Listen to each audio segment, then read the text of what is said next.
Olá meninas, tudo bem? Eu sou a Laura Cito, sou membro da Secretaria Nacional de Mulheres do PT, sou aqui do Rio Grande do Sul. Estou aqui para falar da nossa 13ª aula, Feminismos, uma nova geração para lutar. Um momento importante que a gente consiga visualizar os desafios que o atual momento da história nos coloca e os desafios da organização das mulheres e da luta feminista nesse processo, com as novas formas de organização da juventude e dessa agenda política que se coloca. Nós passamos por muitos momentos duros, desde o golpe da presidenta Dilma, que culminou em 2016, a primeira mulher eleita presidenta do nosso país, no momento que tinha uma efervescência social, onde era capitaneado especialmente pelas mulheres e pela juventude. Se nós olharmos o processo de ocupação das escolas em 2015, se nós olharmos o processo das denúncias de assédio nas redes sociais, se nós olharmos o processo da primavera feminista, se nós chegarmos depois ao processo das eleições de 2018 e vermos quem foi protagonista em dizer ele não, que nós não aceitaríamos um governo fascista, liderado por Bolsonaro, quem foram as ruas? Foram as mulheres, especialmente as mulheres jovens.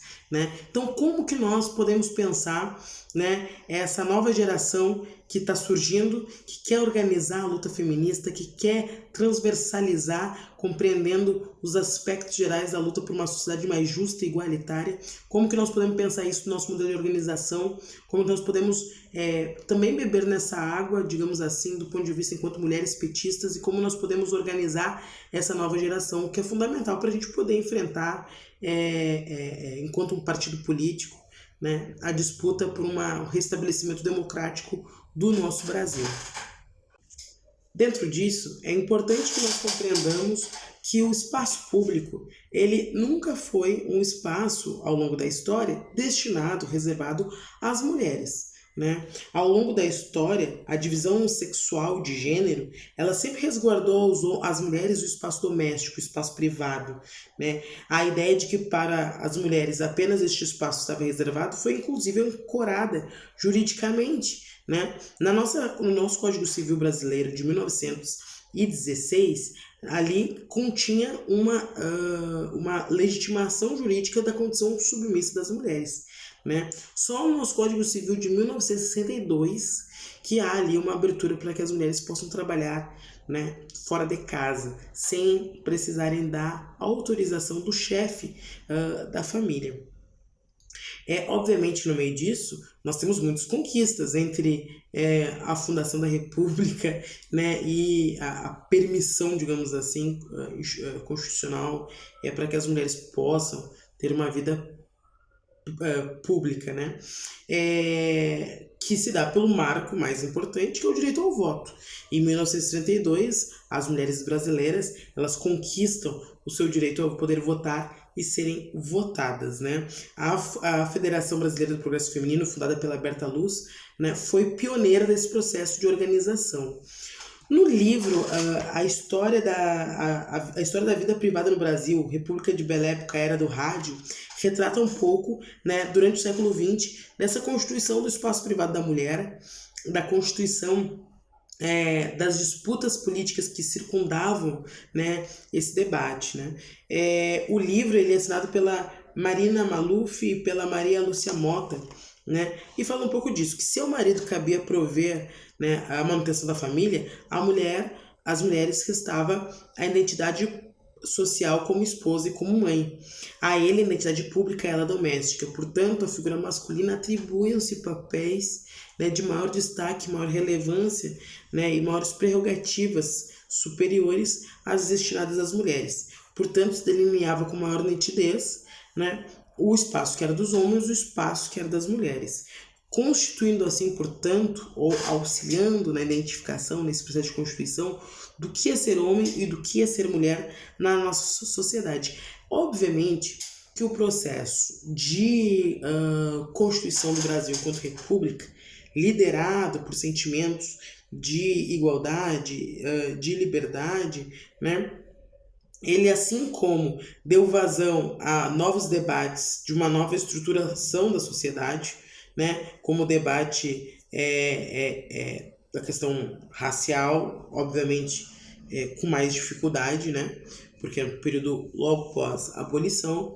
né, como também a luta das mulheres, né, ainda que mantivesse, né, a interiorização das mulheres e a invisibilização total dos negros. Mas, de fato, no espaço político subjetivo se abre um espaço para uma maior tensão social, né, para que esses temas do direito da população negra, que estava completamente marginalizada, assim como das mulheres que estavam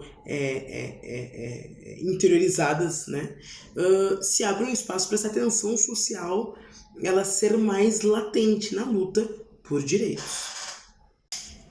É importante que nós reconheçamos que o movimento feminista, ele e foi, ao longo do último século, um dos movimentos sociais que teve o maior número de conquistas e que, de fato, nos últimos 100 anos, né, alterou profundamente, né, a condição de vida das mulheres no Brasil e no mundo. Isso é importante a gente ressaltar para a gente poder também ter um olhar, né, qualitativo desse processo de luta e de acúmulo de forças, né, na sociedade. Bom, vindo até aqui, a gente chega na Constituição Cidadã de 1988, que é um momento onde nós temos uma garantia institucional de maior qualidade de vida para o conjunto, ou seja, de cidadania, né, para o maior conjunto da população brasileira. Portanto, para as mulheres também ali cabe, né, dispositivos legais que auxiliam a impulsionar a sua condição de qualidade de cidadania. E aí são dispositivos que tangem a questão da proteção das mulheres, principalmente contra a violência, mas também sobre a igualdade de direitos no âmbito público e privado, né? Aí nós temos, nos últimos 30 anos, um aprofundamento desses direitos das mulheres, uma consolidação do seu espaço na arena pública, né? E na tomada de direitos, e um avanço significativo numa coisa que significa muito, que se chamam políticas públicas para as mulheres, né? Um marco importante nesse processo é, obviamente, após a assunção do presidente Luiz Inácio Lula da Silva, onde nós temos a Secretaria de Políticas para as Mulheres, com status de ministério, que pôde estabelecer transversalmente, né, uma gama de políticas, né, que pudessem promover uma mobilidade social das mulheres brasileiras, né, ao longo dos últimos quase 20 anos, né. Importante ressaltar nesse processo, né, de políticas públicas um símbolo muito importante disso, que foi a criação da Lei Maria da Penha em 2006, que representa um dispositivo muito, muito importante no enfrentamento à violência contra as mulheres brasileiras, né, e que de fato alterou qualitativamente a interface de violência da desigualdade social presente no nosso país, né? A lei ela foi uma enorme conquista para o movimento de mulheres, um instrumento importante de proteção da violência, às vítimas de violência, né? Ainda que na primeira década desta lei, ou seja, 2006 e 2016, nós podemos observar que os índices de feminicídios aumentaram 54% entre as mulheres negras, né? De 1.864 em 2003 para 2.875 em 2013. No mesmo período que o índice de feminicídios das mulheres brancas caiu 9%. Né? Isso não é novo, né? Isso mostra o quanto que o Brasil, né, é estruturado, né, racialmente. Né? A questão de raça ela é uma questão importante. Né? Nós temos um racismo estrutural no Brasil e quando nós vamos abrir os dados das políticas públicas, nós também percebemos o quanto que a luta interseccional, e aí nós estamos falando de feminismos e uma nova geração para lutar, né? Então o feminismo interseccional, o quanto que a luta interseccional é importante, que ela consiga contrair do debate de gênero, raça e classe, né? Porque de fato, ainda que nós tenhamos uma gama de políticas, nem todo mundo, né, tem acesso a elas da mesma forma e é impactado da mesma forma, né? Em 1990, a Kimberly Crenshaw, né, advogada afro-americana e feminista, né, ela trouxe, né, essa discussão sobre as desigualdades resultantes da intersecção de gênero, raça e classe. Né? Daí ela fala, né, que a interseccionalidade é uma conceituação do problema que busca capturar as consequências estruturais e dinâmicas da interação entre os dois ou mais eixos da subordinação. Né? Pode ser uma mulher negra, uma mulher pobre, uma mulher negra e pobre, né? E ela trata especificamente da forma como qual o racismo, o patriarcado, a opressão de classe e outros sistemas discriminatórios criam desigualdades básicas que estruturam as posições relativas das mulheres, né, de raça, etnia, classe e outras questões, né? Então é importante a gente compreender esses eixos de subordinação para a gente pensar também o quanto que nessa gama de mobilidade social que as mulheres tiveram ao longo do século XX, o quanto que ela foi desigual, né? Ela foi desigual porque nós partimos de espaços desiguais e acessamos, né, as oportunidades, os espaços de direitos, acessamos nossos direitos de forma também desigual. Bom, daí nós chegamos, né, na eleição da primeira mulher presidenta do Brasil, nossa companheira Dilma Rousseff, em 2010, e nós temos aí, então, um maior momento de tensão, né, dessa contração da mulher, da afirmação da mulher no espaço público, que é o espaço mais importante do país, está sendo ocupado por uma mulher. E aí, junto a isso, né, nós temos, então, uma contraofensiva conservadora muito significativa no campo simbólico, né, no campo da política, né, de tentar dizer que aquele lugar não nos é de direito. Né? E ao mesmo tempo nós temos uma efervescência, né, das novas formas de organização das mulheres, uma nova geração que ali também neste contexto se enxerga e se afirma no espaço público. Né? E aí a gente tem, como eu citava no início, um processo muito intenso de afirmação, especialmente das jovens mulheres, né, no seu espaço de organização no movimento estudantil, nos movimentos feministas, na internet, né, pensando novas dinâmicas de organização das pautas, uma nova dinâmica das denúncias, né, e isso é um processo extremamente interessante da gente estudar, da gente pensar, da gente refletir nesse nosso novo período histórico que nós vivemos. Por quê, né? Porque o processo que levou, que tensionou também neste ambiente, que foi a assunção de uma mulher à presidência da República, e o seu processo de derrubada, o golpe que a Dilma sofreu, ele escrachou, ele deixou nítido o processo misógino que compunha também um conjunto de motivações e argumentações para a sua derrubada. Então, também deixou mais claro a todas nós, mais nítido a todas nós, né, o quanto que o processo de uma mulher, né, o quanto que o fato da presidenta ser uma mulher compunha de forma central, né, o cenário da sua derrubada, né, da sua argumentação, dos ataques que sofreu, né, do tipo de xingamento, do tipo de desconsideração, da forma eu sou jornalista, né, do ponto de vista da constituição da narrativa, da imagem dela, né, enfim, foram muitas capas sobre ser histérica, né, enquanto um homem bravo, ele é um homem forte, uma mulher é histérica, sem controle, né, entre várias outras desconstituições públicas, né, que especialmente alguns órgãos da imprensa, né, assim como esse campo conservador na política, estabeleceu sobre a figura da presidenta Dilma, e sem sombra de dúvida a misoginia ela foi um fator preponderante, né, e central, portanto central, na sua derrubada. E isso se expressa muito em quem se apresenta como uma alternativa, né, a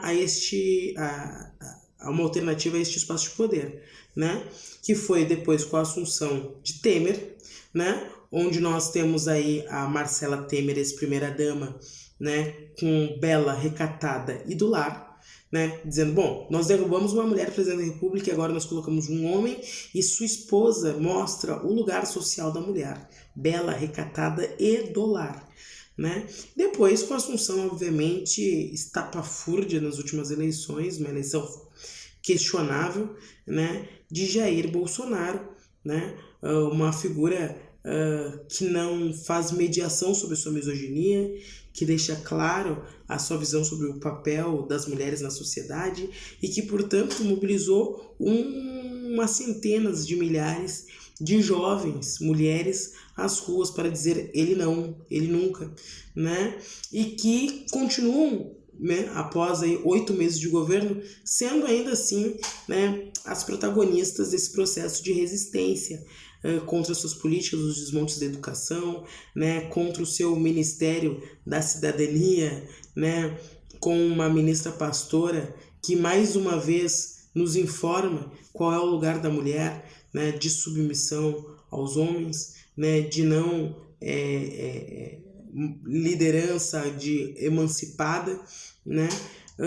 E aí, para concluir, essa nova geração, esse novo momento da luta política, né, complexifica ainda mais, né, os desafios nossos da nossa luta feminista e nos informam, né, a importância da luta interseccional como um revigoramento, né, da nossa condição de acumular forças para enfrentar este período histórico, né? Há uma camada de jovens mulheres dessa nova geração que quer enfrentar, né, esse governo autoritário, que compreende que as principais atacadas, né, quando tiro Minha Casa e Minha Vida, que é no nome das mulheres, quando faz o Brasil voltar para o mapa da fome, né, quando olha os índices de desemprego no país, quando olha os ataques no campo educacional, tem a compreensão de que as mulheres brasileiras são